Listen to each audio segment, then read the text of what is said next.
Hey YouTube, the dive watching, or it's really the dive watch experience, not dive watching. It used to be the dive watching with the IN, dive watching experience, but I changed it to the dive watch experience. I'll probably change it back at some point. I'll change my channel name about once every month or two. So, but anyway, the dive watch experience. I have one that I have been posting on my community page or tab or whatever about a German timepiece that I had coming in, and it arrived a little bit earlier than I anticipated and expected. So I was going to do a semi unboxed and then first look. I have worn it. I mainly did because I wanted to test the time, the accuracy of the time. So, but I'm going to show you what it comes in. And well, I thought I've seen it reviewed before, just a couple times before. One great review I did see from a YouTuber that's got a successful channel. That I'll mention would be the average bros, or it's AVG, then bros, BROS. It's off the cuff, on the wrist, off the cuff. You might want to check his review out. It's very good, but he's got the same diver, the same one that I do, and it's by Waldolf, I guess, or Waldolf is what you pronounce it, Waldolf. And here it is here, WALDHOFF. It's German made. It's a German made, and this company is this is their first dive watch. They make more of the complicated. They're known for their complications. The watches that you can totally see the complication, all the tourbillon and all that kind of stuff. They're known for those type of watches. So this is their first dive watch, but the specs were impressive. And I'll go over the specs with you real fast. This won't be long. I'm not going to make this very long. But the other reviews I've seen of this piece came in a wooden box, and this is cardboard. This is the top to it. It's not a bad presentation by no means. And then you have a foam, and here's the presentation. And so you get a on the watch comes a nice. I mean, this would be considered, and I'll show you. It's very luxury and it's very refined, and I'll tell you what it reminds me of. But here's the hang tag that was on the watch, and then you get your warranty card, which is real thick warranty card in a plastic sleeve, and you get a nice little touch here, microfiber cloth that has Waldorf on it. And I personally took. Let me show you. It's got screw pin links, which is a positive. I took 4 links out, and I have a 7 1/4 wrist roughly, and then here is the main attraction. Let me set this. Again, this was plastic. I took all of it. It was very well. It was wrapped up, brand new, sealed. And by the way, this is a sponsored video. Waldorf would be sponsoring it because I was sent the watch at a substantial discount to review it. But here's the piece here, and you can see the texture to the dial, and as you can see there, which you don't see very often. I don't see like I used to see it. Like I used to see the power reserve on a watch, which I really like the feature of the complication of the feature or the function of a power reserve to have. Like Orient was really known for that.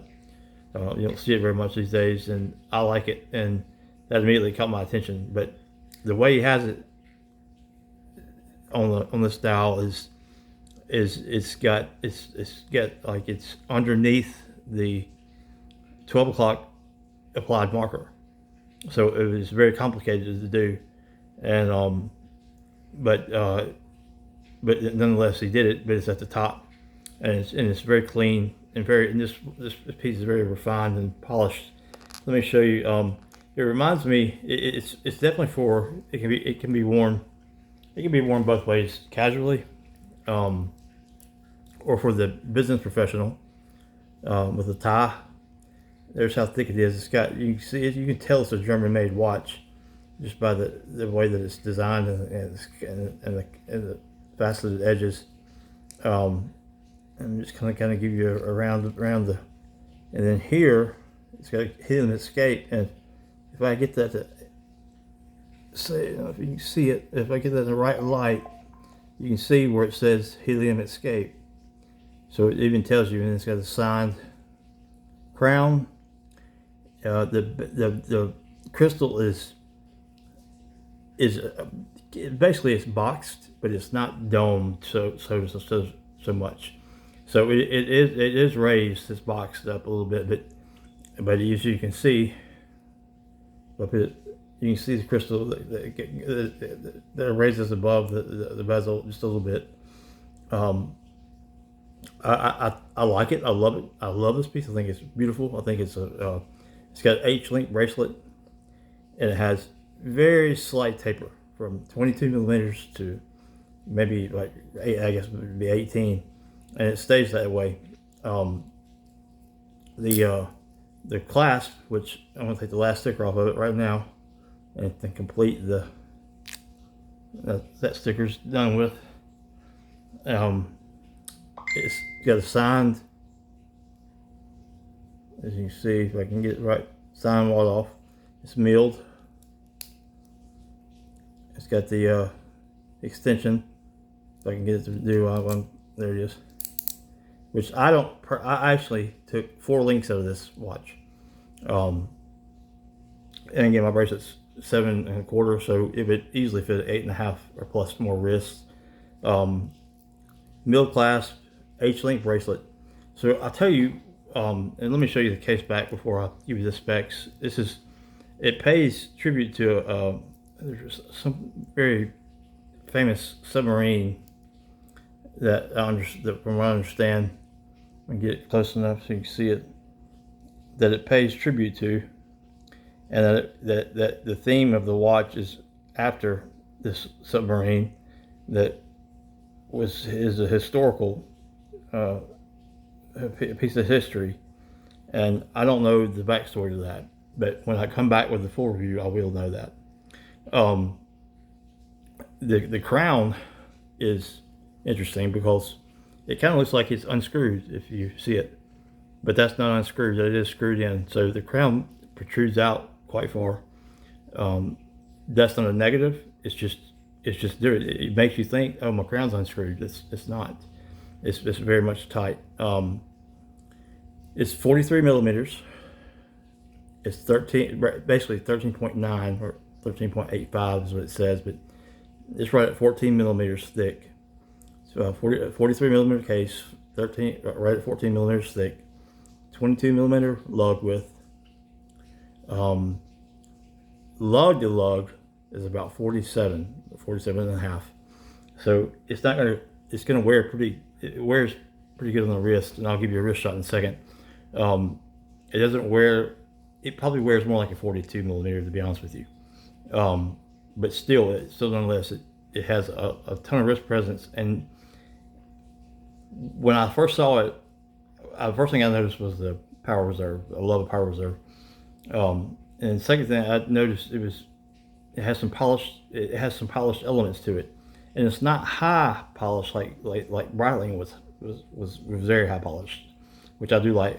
That was my go-to brand, but it's got a combination of polished and brushed, and it's very subtle, but it's such a refined timepiece. I think it's the design of the case, and then just the elements of where it is polished and how the case is cut. It reminds you of someone, a business executive, someone that will wear a suit and a tie. But I don't even own a tie or a suit, and I'll wear this. And I do appraising and home inspections, and I wear this out in the field. So you can, this watch is for all occasions, but it's very refined. So if you're a business professional and you want something every day to wear that you can wear with a suit, they make a black dial that's very good looking. This blue dial to me looked the best, and It'll go. I believe. Here's the thickness. I believe that'll fit under your cuff, under a long sleeve cuff.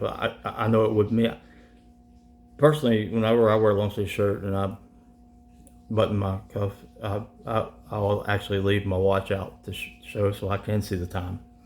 But a lot of guys will not. They want their watch, the cuff of their sleeve, to go over the watch. Well, it should fit under a cuff. Although 14 millimeters is quite thick, and that's what drew me to this watch, is it's still robust. It's 43 millimeters, 14 millimeters thick. It still has the weight, and it's still, but yet it still looks refined and polished. And I'll tell you, and what I was going to get at was, some people to give you a wrist shot. When I took 4 links out, it fit perfect, as you can see. I mean, that looks. I can tell you this: this is my go-to watch now. I do highly recommend it. It's got, the movement is the Miyota 9130, and so it's got that's the 28,000 high beat, 4 beat high beat frequency. So you're gonna get that smoother sweeping second hand, and it's the 9130 is for the power reserve. So it's the Miyota 9130. To get the H-link bracelet, screw link pins, and everything just fit. It meshes. This watch, everything about this watch just fits like it's supposed to. It's perfect. It meshes well, and then just like, okay, so I got the collar on and stuff. And red looks good with blue. So, but it just looks. It looks the part. It looks really good. It's very noticeable. Like the other day when I was looking at a property, right now I'm going through a time where I'm having been tasked to meet the city code inspector out at some of these properties that my company owns, that I inspect, and I'm having to help get him inside the properties. And these are tenants are inside them, and he noticed the watch. And he has a couple of watches himself, but he said, "Man, what kind of watch is that?" So it's very noticeable. You can't tell, but you notice something and it's like a satin brush finish, but it's a satin polished. If I'm saying that correctly, which I'm pretty sure I am, it's satin polished, and you can tell by how the light reflects off of it. But let me get you a close-up view of it there, and you can see the pattern to the dial, and the shape and angular of the case. So I'm gonna take this back off the wrist and give you let you see how thick the bracelet is. You can see the bracelet is plenty thick enough, and I noticed there's a trend of like 40 millimeter watches being the ideal watch size. So a lot of you guys may not like the 43 millimeter. I do. I have never worn anything less than a 41. Back when they made the Omega Seamaster, the Bond version, the 41 millimeter, that's the smallest I've ever worn a watch. It's usually 42 millimeters or higher. So this 43 is great. So I'm going to unscrew this crown. Oh, and by the way, this is keeping excellent time. It's like 2 seconds plus 2 seconds a day. That's nearly perfect. So I'm going to unscrew the crown, and I'll tell you if I get an immediate pop out. And I'm going to screw it, and it pops out immediately. And then the winding, and I got this AC unit over here. It's in the window that's going off. I don't know if you can hear that or not. But I'm winding it now. It's a smooth wind. It doesn't feel nearly as harsh as, say, the PT5000. And it feels a tad different than the ETA 2824, because I have a piece that's got the 2824. And then the SW200 feels about just like this. So I'm at full capacity of power reserve. The power reserve is something that, and it's got a date function. The power reserve and the date function are two things that I think every watch should have. One, because they both are, I personally heavily rely on the date function, and as well as I do a power reserve. If I take this watch off for a day and come back to it, well, I know where I stand on how much juice I have left. Do I need to wind it, or just put it on my wrist and go, and then it'll wind itself back up? But that's about it. It's got applied markers, um, and there's a lot of depth to the power reserve because the owner was telling me that he had to design the power reserve to fit underneath the 12 o'clock marker, and it sweep and not get in the way of the second hand. So there's a lot of so even though and their company is known for complicated movements, this is actually a very complicated dial, and that's kind of ironic. And the beauty of it is this dial watches. There's more to it than meets the eye, and there's it's just a good looking piece, and you can see how short the lugs are there. And then I'll show you this side once more, where it says. Let me see if I can get that close enough to the screen where you guys and girls can read it. Hilly escape. And let me wind this back in. So I'm gonna push back in and wind it, and it's it catches easily.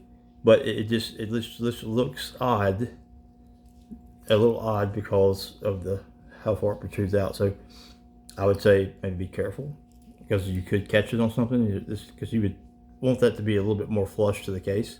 But that's a design feature of the watch. Does it look bad? No, it doesn't look bad at all. It's good, but it's just further out than you would expect. The clasp, it's got the diver's extension. If I can get it to, it's got the on the fly diver's extension, and then you do still have 2 micro adjustments here, and again, it's milled, and you have screw pins, and so this watch let me just say what it reminds me of, and I'll end this here. It reminds me a little bit of everything, of a lot. It reminds me of Orient, with the power reserve. It reminds me of Orient.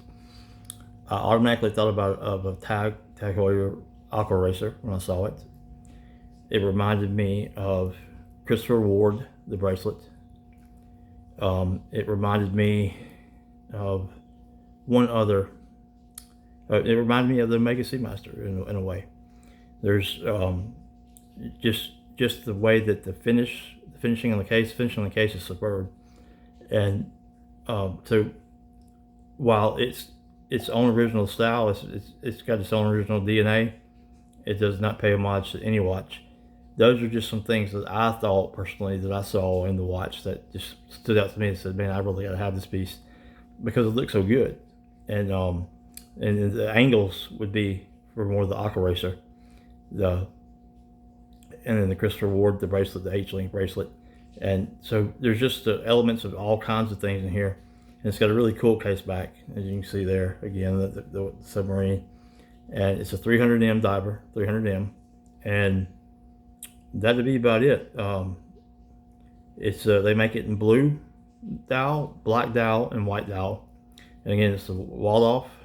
Get the top here so you see the name. Waldorf, Waldhoff, Seawolf, one word, Seawolf, and this is the Everfrost. Then they make a black dial that's called the Black Water, and I'm not sure if they call it a white dial. I was going to get the black dial, but at the last second I decided to get the blue dial, and I will say this is a piece that you would not regret. Retail on this piece is $789, $789, so it's not bad. It's under $1,000. Pretty much, very much worth it. The attention to detail. Look at that. The dial is just beautiful. I mean, it's just fine. And you can see the second hand how good it sweeps there. And that is going to be about it. It's going down. Oh, I'm not 19 minutes. I think I'm going to end this. Check out my next review coming up. Sorry this one took long. Got to talking about this. I love this piece. Recommend it. I'll put the description of this piece in the description below. And any questions, please feel free to comment, like, share, subscribe, all that good stuff. And my next one won't be this long. Peace.